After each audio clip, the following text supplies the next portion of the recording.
Hello everyone, I'm the IdealistSimmer and welcome to my very first video on YouTube. I'm so happy you could join me.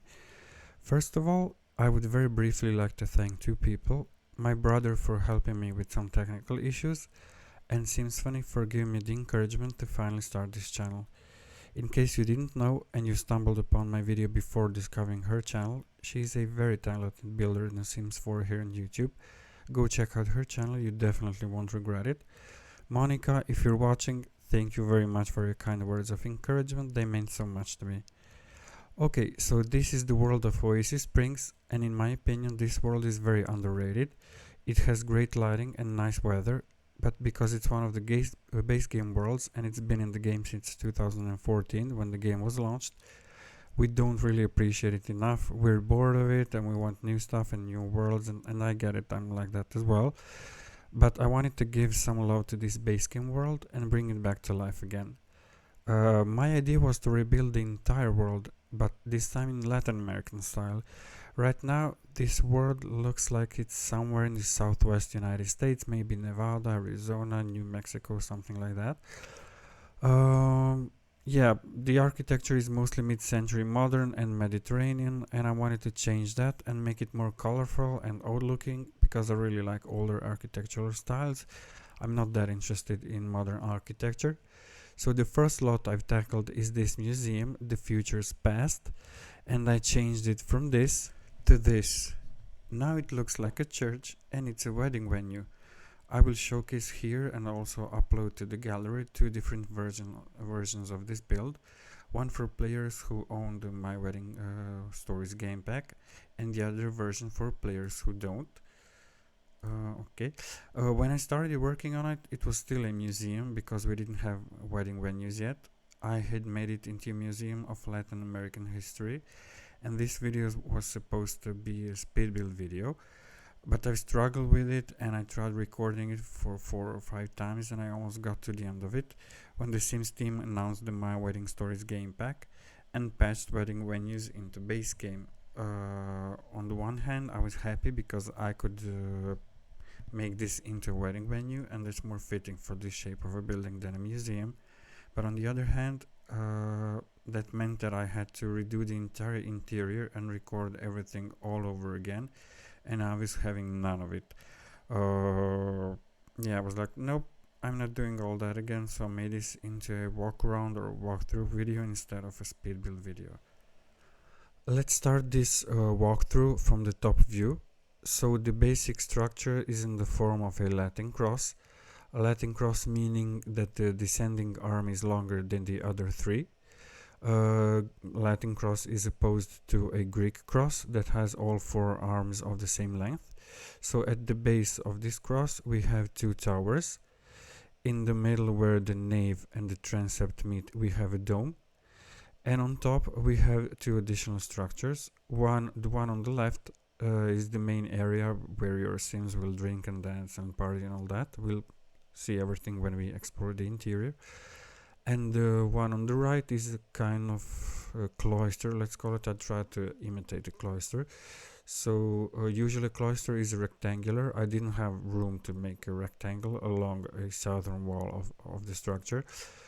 So it's more of a triangle than a rectangle. There are only 2 sides that have cloisters instead of 4.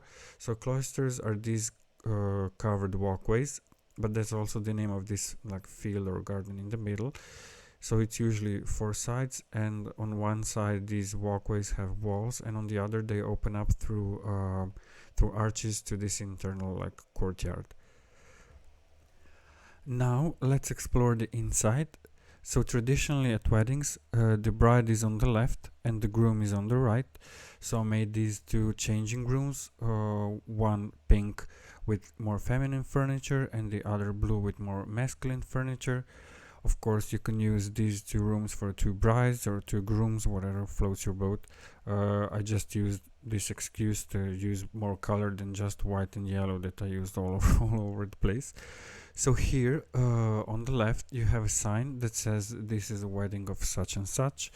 And on the right you have a guest book where you can sign your name, write some wish, like good wishes for the newlyweds. So in the central area, let's try with the walls up. Yeah, you have the aisle where you can go up and down this aisle. I used the longest aisle that they have because I wanted to fill out all this space. So I put all these pews here. I'm guessing there are too many because all the game changer lots that I've seen, they've put at max 12 chairs for guests. So I'm guessing that 16 is too much, but I basically just wanted to fill out this space. Okay, so this is where you actually get married. This is where your Sims stand. I decorated it with, well, lots of flowers. It seems fitting. So here on the left there's kind of a seating area. I didn't really know what to put here, so I put some chairs and, well, not chairs, like a couch or something. Okay, so there's a teddy bear with a heart. I'm not sure what you would do with it, why you would have a teddy bear in church, but let's say it symbolizes love because there's a heart. There's also a bunny. Yeah, but let's not get into that. You know what the bunny stands for.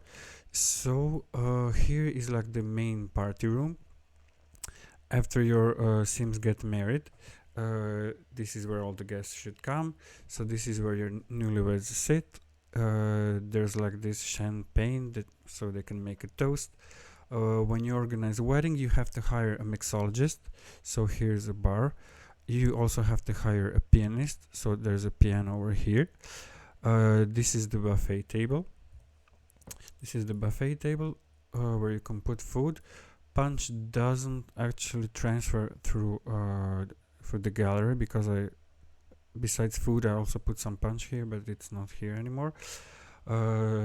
So this is for small to medium weddings because you can have 8 guests. I don't know about you, but I hate big weddings in The Sims. They're too chaotic. You can have like 2 people and 8 guests. Let's 10 Sims at max. I don't like big weddings because they are very chaotic. Like my grandma is on the phone, my best friend is doing push-ups, no one is paying attention, it's chaos and everyone is disrespectful. So yeah, I don't like big weddings. Just usually invite a few Sims, so this for my needs is more than enough. Here you have the dance floor. Yeah, so this is like the main party area. So here on the side is the cloister. I put some like blocks for toddlers to play with because yeah, they don't have any more activities here, so yeah, they could be here and play. This is, for example, here is very noisy, too many people, you're fed up, you don't know what to do, you take a drink and come out here and chill out. Here is another room. I put a fridge here because wedding cakes spoil very fast, so I put a fridge here so you can like refrigerate it for a while. There are also some activities for kids so they don't get bored, you have something to do. Here is basically a toilet and nothing more. Now let's check out the upper floor. Yeah, so I tried to make this floor as boring as possible for the Sims so that they wouldn't come here. I don't like it when Sims spread all over the place. It's not very realistic, so I made this floor very boring with no objects like computers that attract them. So it's basically just some flowers and sitting areas just so that they wouldn't come. Everything is usable though. I play tested everything. You can come. There are 2 like toilets here. You can use them. You can sit on these chairs. Everything is usable, but I basically didn't want them to come here. So these 2 towers are not usable. I mean, you could put ladders here and connect it to the towers so that Sims could come here, but as I said, I didn't really want to make this area useful, but you could basically do it very easily if you wanted to. And that's more or less it. Now let's very briefly check out the other version where I don't use any of the My Wedding Stories game pack objects. So basically it's the exact same build, I just swapped out the objects from that pack for something else. The sign is different, there are no pews, there are chains from the base game. The wedding arch is different, the flowers are different. Here I exchanged the poles, but most of the differences are in this room over here. As you can see, I swapped out the bar, the piano, the chairs, the buffet table, the dance floor, but more or less the build is exactly the same, so you can enjoy it even without the My Wedding Stories game pack. So if you like this build, please leave a comment or a like. Let me know what you think about it. If you want to subscribe, that would be amazing. In my next video I'll be tackling this lot over here. I will make a Mexican lounge or Mexican Latin American lounge instead of this one. So thank you very much and see you in my next video. Bye.